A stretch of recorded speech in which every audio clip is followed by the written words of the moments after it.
Hello everyone, once again I welcome you all on my YouTube channel Play with English 2.0. Dear students, today I am going to tell you something different about English. क्या होता है कि अगर आप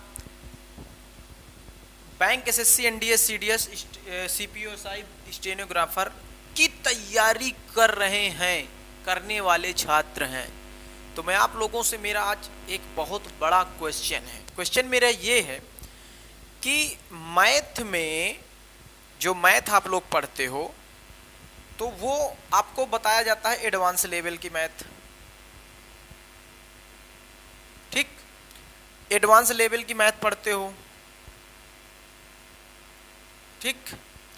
आप GS जो पढ़ाया जाता है आपको, वो भी आपके स्कूलिंग से बहुत ऊपर की चीज होती है। मैथ पढ़ते हो, बाकी सारे सब्जेक्ट जो आप पढ़ते हो उनका एडवांस वर्जन आपको पता होता है।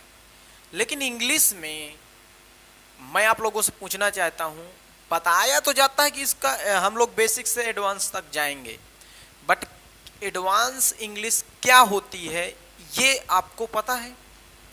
इंग्लिश में जो आप जानते हो वही कक्षा 9 और 10 का बच्चा जानता है।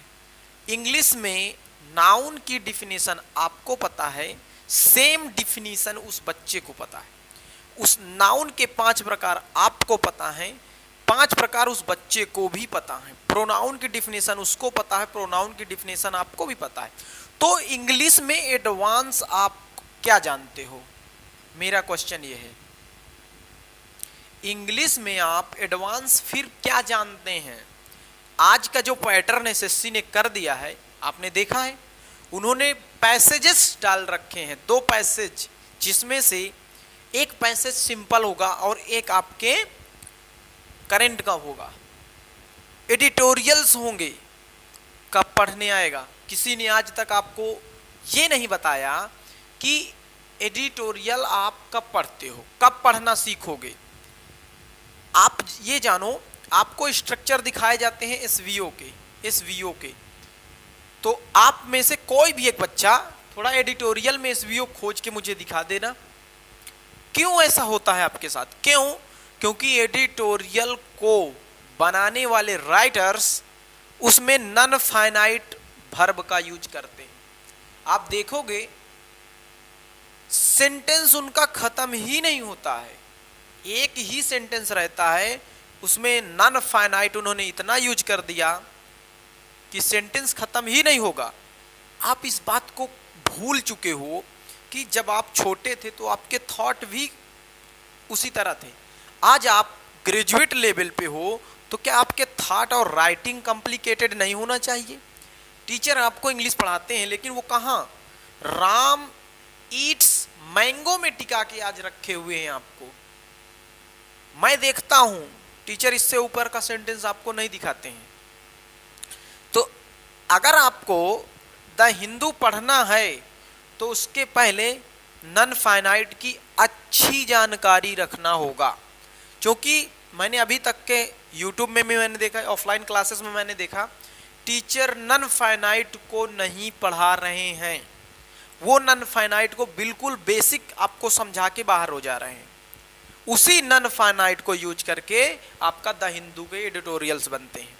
आप जब उसको सीखोगे उस वक्त, उसके बाद आप पढ़ो ना यार द हिंदू, स्ट्रक्चर आपको दिखेगा उसमें।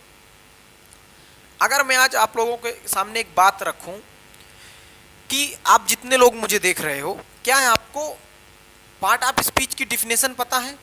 आपको टीचर उलझाते कहाँ हैं? मीनिंग,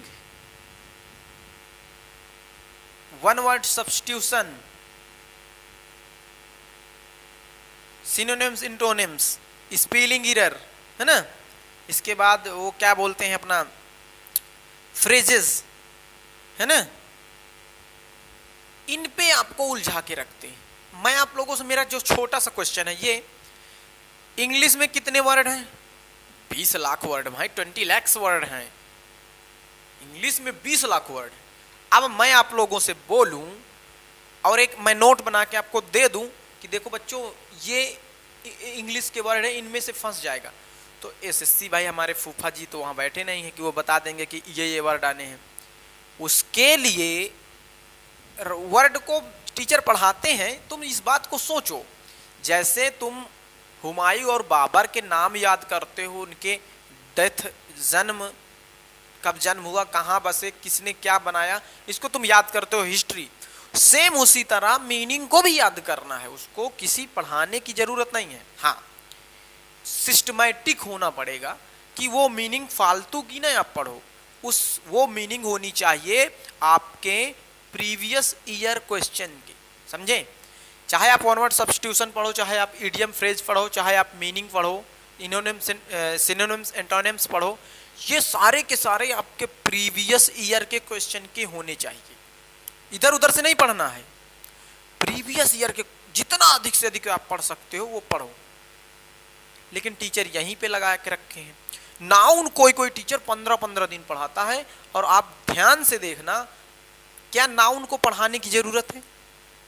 आपके लेवल पर उस नाउन के यूसेज की जरूरत है भाई। नाउन को हम कैसे और कहाँ यूज करते हैं। अभी मैं आप लोगों के सामने एक सेंटेंस रख दूं, गारंटी देता हूं कितने नाउन है उस सेंटेंस में आप लोग खोज नहीं पाओगे। तो मैं ये इंसिस्ट करने आया हूं कि जो मैं अपने इस चैनल पे आप लोगों को बताने वाला हूं, देखो ग्रामर में मुझे यहाँ पे पढ़ाना है, एडवांस ग्रामर। ये मुझसे एक्सपेक्ट मत करना कि मैं भी नाउन आऊँगा, नाउन की is a name of any person, place और थिंग, ऐसे बोल के 5 प्रकार के नाउन दूंगा। कभी मैं ऐसी डिफिनेशन नहीं देने वाला हूँ। कुछ एडवांस जो आपको पता हो वो उस बच्चे को ना पता हो, तब तो मानो कि आप एडवांस इंग्लिश पढ़े हो, जानते हो। लेकिन इंग्लिश में कुछ भी ऐसा नहीं है जो अरे भाई टेंस आपको पता है, टेंस उस बच्चे को पता है, 3 टेंस आपको पता है, टेंस उसको पता है, प्रेजेंट, पास्ट, फ्यूचर, कुछ भी मुझे मेरे सामने रखो, वो कक्षा 10-11 का बच्चा जानता है, समझे।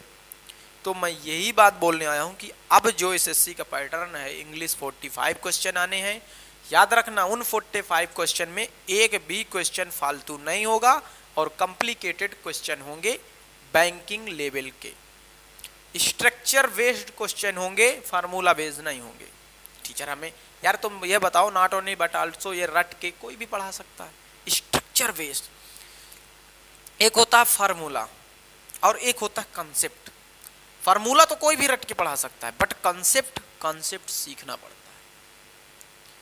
तो मैं मिलूंगा नए टॉपिक के साथ आपके सामने, और मुझे सपोर्ट करना। मेरा एक टॉपिक पढ़ना, चाहे मैं अभी मैंने डिसाइड नहीं किया कि मैं नॉन फाइनाइट पढ़ाऊंगा कि टेंस पढ़ाऊंगा, जो भी मैं पढ़ाऊंगा बस आप लोग बने रहना और देखना। अगर आपको अच्छा लगे पूरी वीडियो देख लेना, जो भी मैं टॉपिक पढ़ाऊँ, बस अगर आप अच्छा लगे तो एक बार सपोर्ट जरूर कर देना। मेरे को लगता है मैं नॉन फाइनाइट को उठाऊंगा, क्योंकि आप लोगों को दिखाना है, द हिंदू पढ़वाना है आपसे। तो मिलता हूँ नेक्स्ट वीडियो में, तब तक के लिए सभी को जय हिंद।